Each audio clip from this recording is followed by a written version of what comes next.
2012년 3월 26일 월요일 밤 10시경 순천의 한 다세대 주택에서 화재 신고가 들어옵니다. 당시 급히 몸만 빠져나올 수 있던 주민들은 갑자기 펑펑 하는 폭발음이 여러 차례 들리더니 불길이 치솟았다고 말합니다. 펑하는 폭발음이 있었다. 가스 폭발이라. 뭐야? 어휴. 엄청 크게 났네 불이. 새보다 많이 크네. 어머. 어머 세상에. 엄청 위험한 상황인데.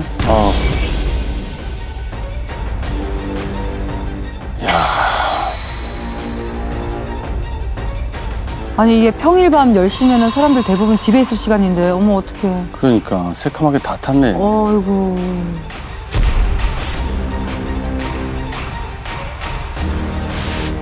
이거 폭발이네 거의. 그러니까. 보신 것처럼 대형 화재였습니다. 네. 진화하는 데만 한 40여 분이 걸릴 정도로 큰 불이었고요. 주민 중에 7명이나 병원으로 실려갑니다. 저런. 그중에 의식불명인 분도 계셨고요. 아유. 태어난 지 3개월밖에 되지 않는 아휴. 갓난아기도 있었습니다. 참. 생후 3개월 아이가요. 웬일이야. 어디에서 불이 난 건가요? 화재가 시작된 곳은요, 이 빌라 3층에 있는 집이었는데요. 안타깝게도 집안에서 시신이 3구나 발견이 됩니다. 어머. 이거야. 이게 설마 불을 피하지 못해서 이런 일이 생긴 건지 참. 이게 무슨 일인가 싶네요. 사망자는 누구였나요? 모두 가족이었습니다. 거실 바닥에서 20대 초반의 큰아들이 안방 침대 위에서 40대 초반의 엄마와 8살 나는 막내 아들이 어머. 숨진 상황이었습니다. 새 모자가 세상에. 어떡해. 아무도 못 빠져나왔을까. 불이 나기 전에 세 모자에게는 이미 일이 벌어진 상황이었습니다. 3명 모두 흉기에 찔린 자창이 발견됩니다. 응?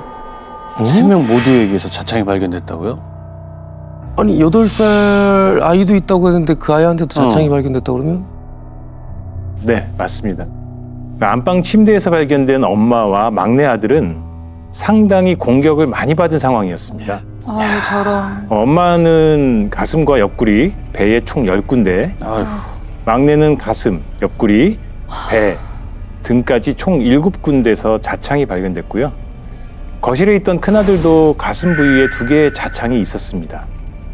큰아들 시신 옆에선 범행에 쓰였을 것으로 보이는 혈흔이 묻은 식칼이 발견됐고요. 참. 엄마는 10군데, 막내는 7군데. 아휴. 찌를 수 있는 데가 있나요? 그 조그만 애기한테? 거실에 있던 큰아들은 아. 급수를 찔린 건가? 근데 보통은 범행 도구는 어떻게 숨기거나 가져갈 텐데 왜 그 옆에 두고 왔을까요? 불까지 생각해서 다 탈 거라고 생각을 했을까요? 그럴 수도 있죠. 근데 남편은요? 남편은 집에 없었나요? 남편은 2년 전인 2010년 가을부터 해외에서 근무를 하고 있었습니다. 아하. 그래서 사건 무렵 국내에 들어온 기록도 없었고요. 재작년부터 쭉 해외에 있었구나. 남편분은 가족들이 한꺼번에 사망했으니까 얼마나 충격이 컸을까요?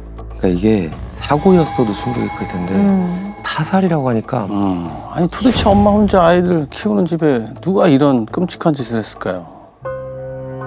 화재 진압으로 현장이 훼손돼서 범인의 흔적을 찾기 어려웠지만 집안 곳곳에서 휘발유 성분이 검출되면서 누군가 방화를 저지른 것은 확실한 상황이었습니다. 아. 휘발유까지 뿌렸구나. 그러니까 살해 후에 작정하고 다 태워버릴 생각이었네요. 그러네.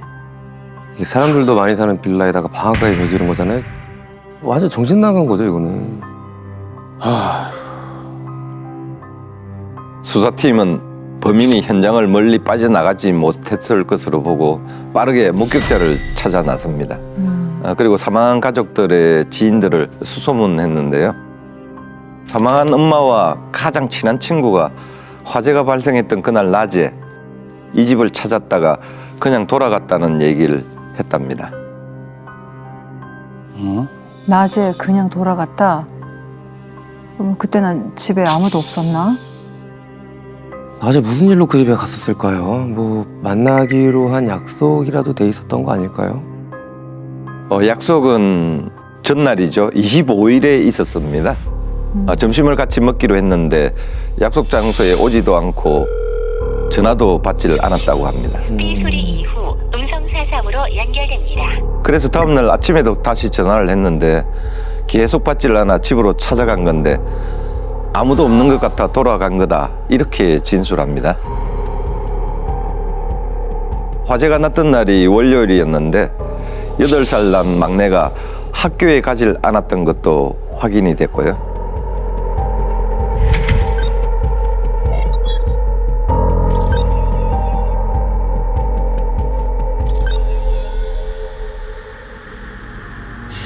야, 뭐야, 그날 아침도 아니고 이미 전날 점심부터 연락이 끊겼다는 거잖아요.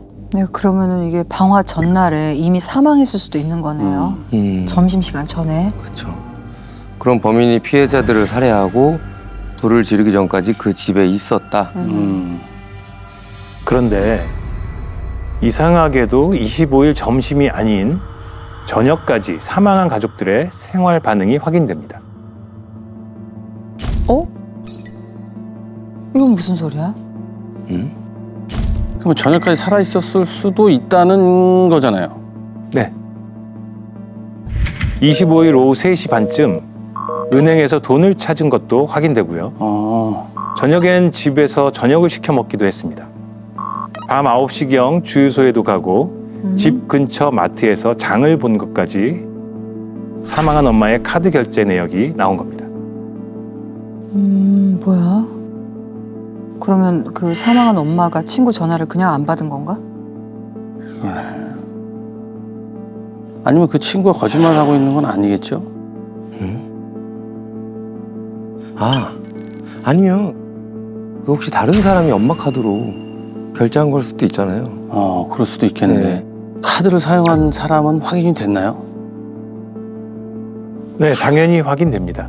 문제는 은행, 주유소, 마트에서 카드를 사용한 사람이 모두 사망한 큰아들로 나옵니다.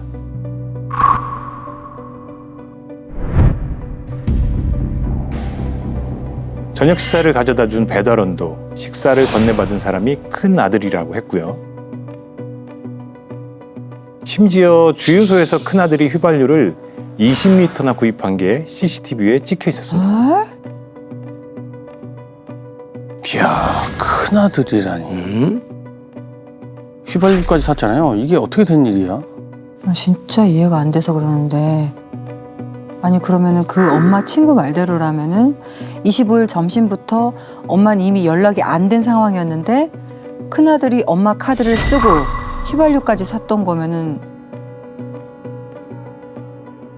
그건 설마 아니죠? 그렇게 따지면 큰아들이 엄마랑 막내를 살해하고 스스로 자기를 칼로 찌르고 불까지 질렀다?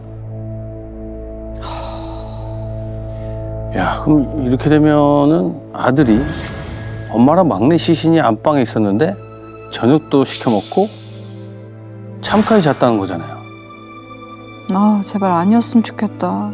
그런데 묘한 진술들이 터져 나오기 시작을 합니다. 큰아들이 자신의 여자친구에게 화재 당일 오전 9시 43분경 연락을 하는데요. 아침부터 짜증이 난다는 메시지를 보냈다고 합니다. 여자친구가 무슨 일이냐고 물었는데 그 이후론 답이 없었다고 하고요. 뭔가 화가 나거나 분노할 만한 일이 있었던 것 같은데. 뭐 때문이지? 그런데 주민 중 한 분이 아침 10시경 이상한 소리를 듣습니다.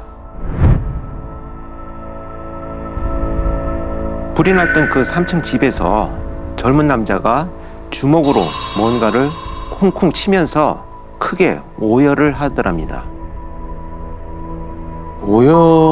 오열이라면 굉장히 슬프게 울었다는 거잖아요. 그렇죠. 여자친구한테 짜증이 난다고 그 직후에 목이 멜 정도로 울었다?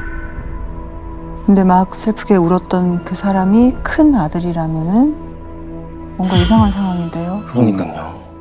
그렇죠. 그 무렵 아들에 대한 의심의 불이 완전히 꺼질 부검 결과가 나옵니다. 세 모자 모두 기도에서 매가 안 나온 겁니다. 아, 큰아들도 불이 나기 전에 이미 사망을 한 상황이었던 거죠.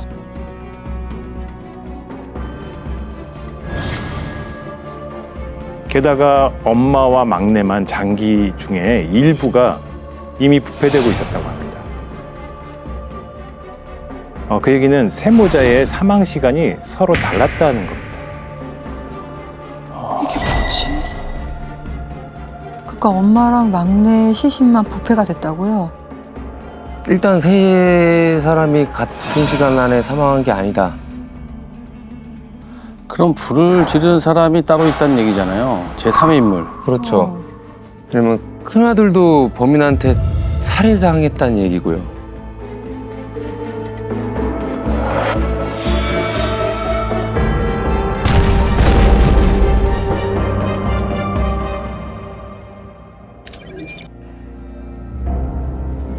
이 26일 아침에 이웃이 들었던 소리가 큰아들의 울던 거였네. 아, 그러면 그렇게 슬프게 막 울었던 게 엄마랑 동생이 살해된 걸 큰아들이 뒤늦게 알고 그래서 울은 건가? 근데 거의 이 24시간 동안 큰아들이 이렇게 모를 수 있었을까요? 그러니까. 범인이 엄마와 막내의 시신을 보이지 않는 곳에 숨겨뒀던 증거가 나옵니다. 현장 감식 중에 안방 장롱에서 혈흔이 발견됐는데 사망한 엄마의 DNA가 검출됐거든요. 범인이 다음 날 큰아들까지 모두 살해한 후에 불을 지르기 전 시신을 다시 침대로 옮겼을 것으로 봐야 합니다. 야, 이 숨겨뒀다고요? 그 장롱 안에다가. 근데 왜 그렇게까지 야, 우리도 아까 큰아들이 벌인 짓일까? 잠깐 의심을 했었잖아요. 범인이 그거를 노렸나? 근데 큰아들이 엄마 카드로 휘발유를 직접 산 게 너무 이상하긴 해요. 네. 왜 그랬을까요?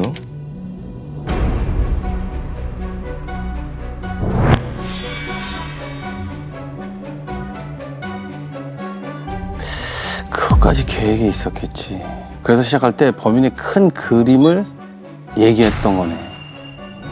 와, 그럼 진짜 인간 아닌데. 범인의 머릿속에는 이 사건은 아주 완벽한 완전 범죄였을 겁니다. 근데 그 큰아들의 휴대전화에서 아주 결정적인 게 나옵니다.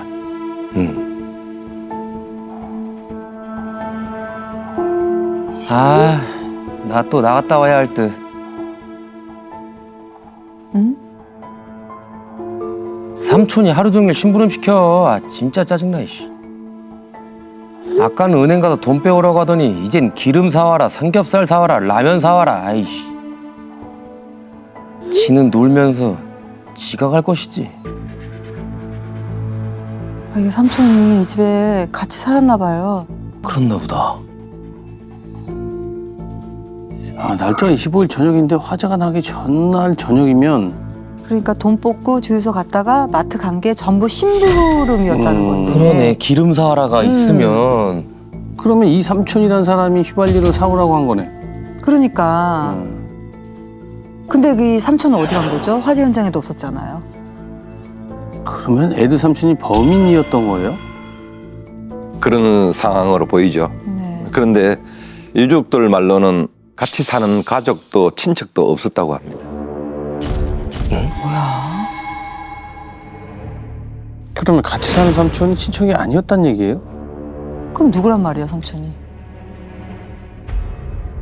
이웃들의 진술로는 이 집에 자주 떠나들었던 40대 남성이 한 명 있었다고 합니다.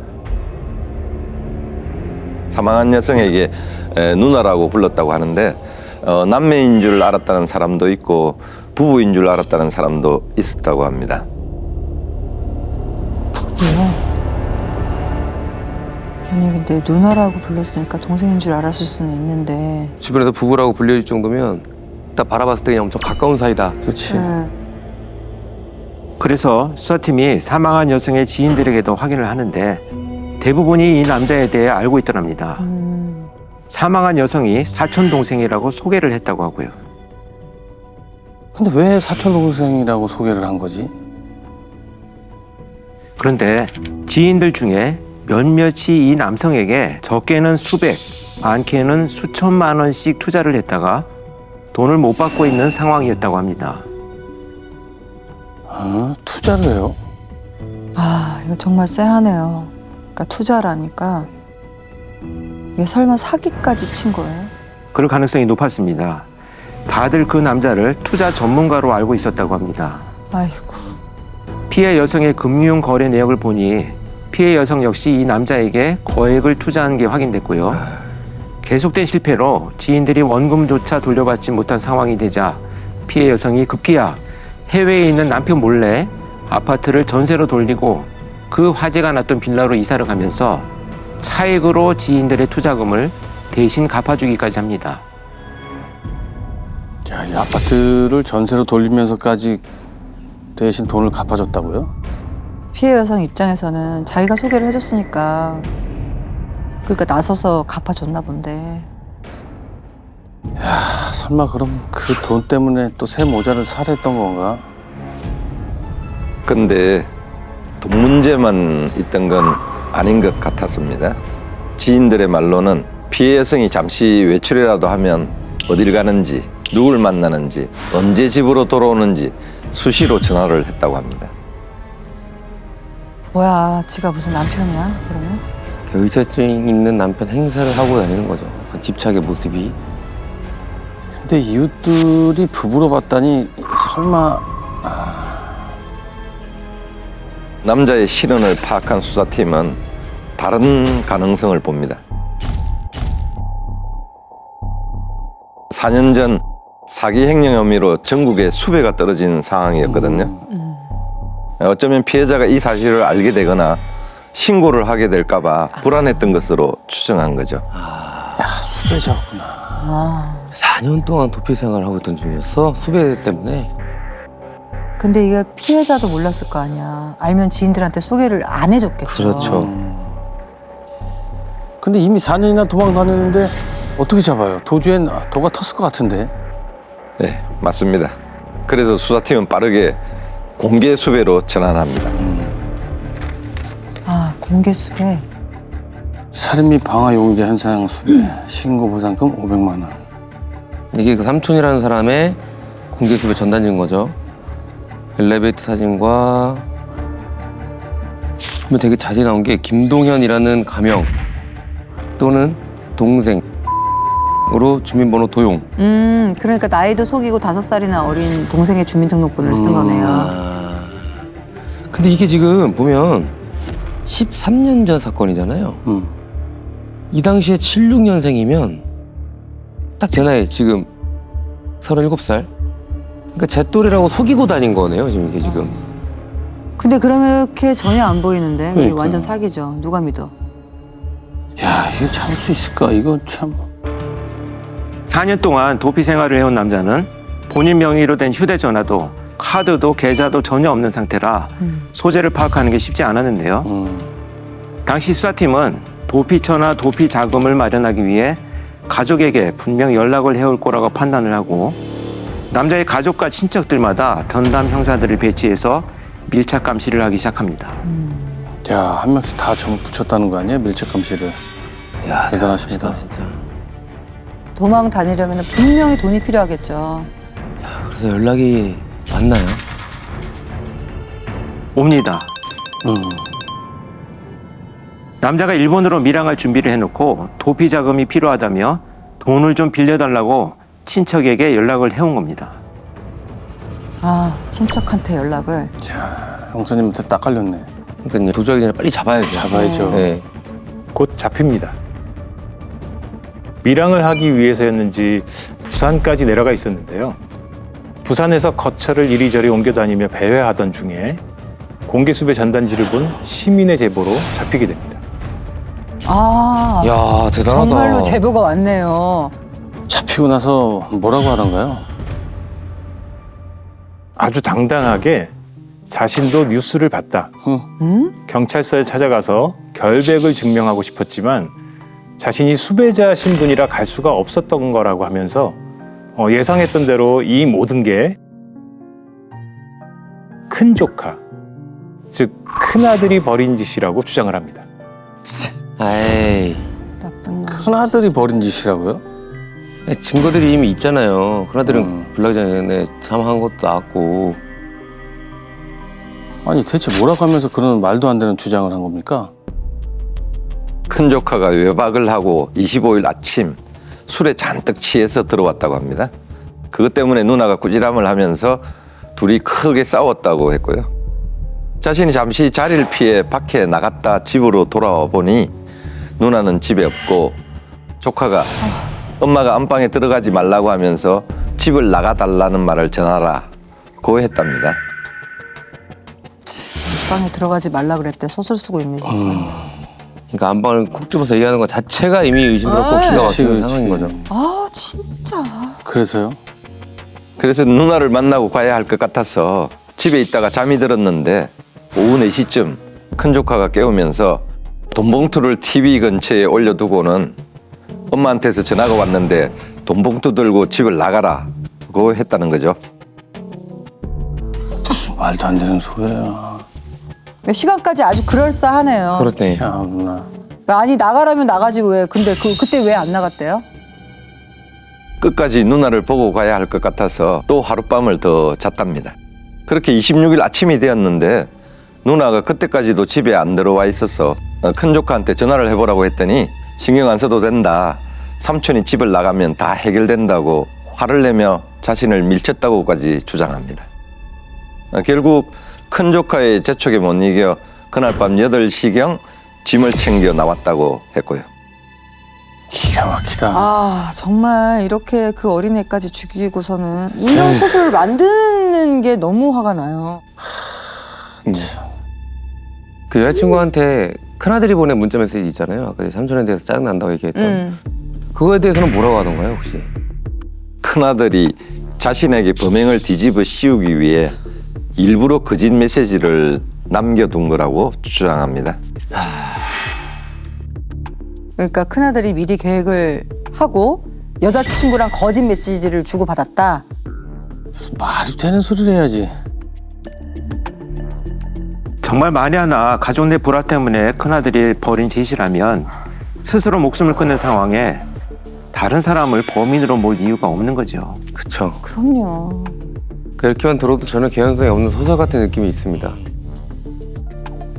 그러니까 이거는 그냥 무턱대고 발뺌하는 것보다 정말 더 악랄한 것 같아요. 그쵸. 예, 인간이 아닌 것 같아요. 그러니까 끝까지 인정 안 할 것 같은데요. 이 정도면. 네, 맞습니다. 무죄를 주장하며 재판에서도 항소에 상고까지 합니다. 하지만 피해자들이 사망했을 시각에 남자가 집에 있었고 범행 후에 세탁소에 맡긴 남자의 운동화에서 큰아들의 혈흔이 나오면서 빠져나갈 수 있는 상황이 아니었습니다. 결국 무기징역을 선고받았습니다. 정말 역대급으로 뻔뻔하다. 정말 뻔뻔해. 역대급 뻔뻔하다. 대체 일가족을 이렇게까지 잔인하게 살해한 이유가 뭐냐고요, 그러니까. 죽은 사람한테 누명까지 씌우면서. 큰아들한테 은행에서 돈을 찾아오라고 하기 전에 피해 여성의 통장에 남아있던 잔금까지 모두 인출 계좌로 옮겨 놓는데요. 그 돈이 고작 9만 원이었습니다. 네? 어머머. 야, 과거에 친구의 배를 칼로 찔러 상해를 입힌 적도 있고 동생이랑 싸우면 가족들이 칼부터 숨겼다고 합니다. 그러니까 양심은 애초에 없고 폭력적이까지 하네요. 범인이 직접 입을 열어서 설사 어떤 이유를 댄다고 해도 설명이 되겠습니까? 그러나 아마도 자신이 4년간 성공해왔던 이 도피 생활이 끝날 위기에 놓였다고 판단을 했을 겁니다. 방금 얘기한 것처럼 피해 여성의 잔고도 텅 비어 있었고요. 피해 여성이 해외에 있던 남편에게 투자에 실패했다고 솔직하게 털어놓으면서 남편이 해결하러 곧 귀국한다고 했던 상황이었거든요. 돈도 보금자리도 전부 잃게 된 이런 상황에 분노했던 게 아닐까 이런 추정을 합니다. 살건 아무것도 없습니다. 피해자들이 도대체 무슨 잘못이 있어서 그 어린 아들까지 일가족을 일가족으로. 그 8살짜리를 그렇게 할 수가 있어요. 아 정말 너무 안타까운 사건이네요. 너무 안타깝다.